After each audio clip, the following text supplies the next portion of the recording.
প্রিয় বন্ধুরা, আমার সালাম, আসসালামু আলাইকুম। আমি যে কথাটি আপনাদের সাথে শেয়ার করতে যাচ্ছি, এটি আমার একটি আজকে ঘটে যাওয়া ঘটনা। আমার পিছনে যে প্ল্যাটফর্মটা দেখছেন, এটি হলো গাজীপুর জৈতপুর রেল জংশন। এই রেলের উপরে আমি ট্রেন থেকে নামছি, নামা মাত্রক আমি আরেকটি রেল লাইনের পাশে, আমার পিছনে যে রেল লাইনটি এটির পাশে আমি দাঁড়ানো ছিলাম। কিন্তু হঠাৎ করে একটি ট্রেন এসে পড়ে, কিন্তু আমি লক্ষ্য করি নাই।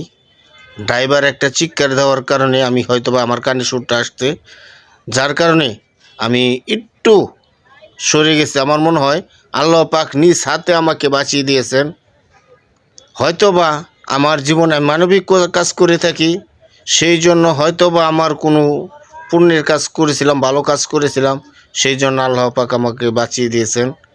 আপনাদের দোয়ায় আবার আমি আপনাদের সামনে আসতে পেরেছি।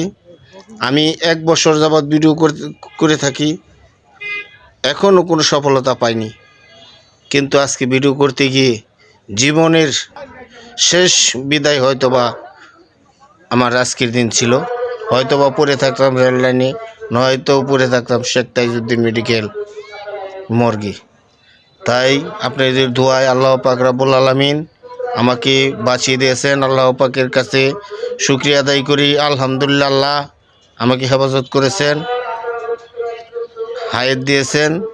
আপনাদের সামনে আবারও আসতে পেরেছি, যার জন্য আমি এই যে আমার চাচাকে নিয়ে আপনাদের সাথে 2-4 কথা বলার জন্য আমি এই ভিডিওর মাধ্যমে আপনাদের কাছে দোয়া চাওয়ার জন্য আপনাদের সম্মুখে আসছি।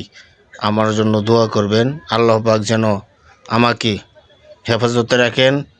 আর আমিও আপনাদের জন্য দোয়া করি, আল্লাহ পাক যেন সকলকে, বাংলাদেশের সমগ্র মানুষকে যেন আল্লাহ পাক হেফাজতে রাখেন।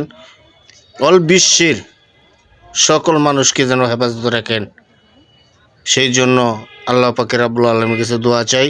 আমার জন্য দোয়া করবেন। সকলে ভালো থাকবেন, সুস্থ থাকবেন। আল্লাহ।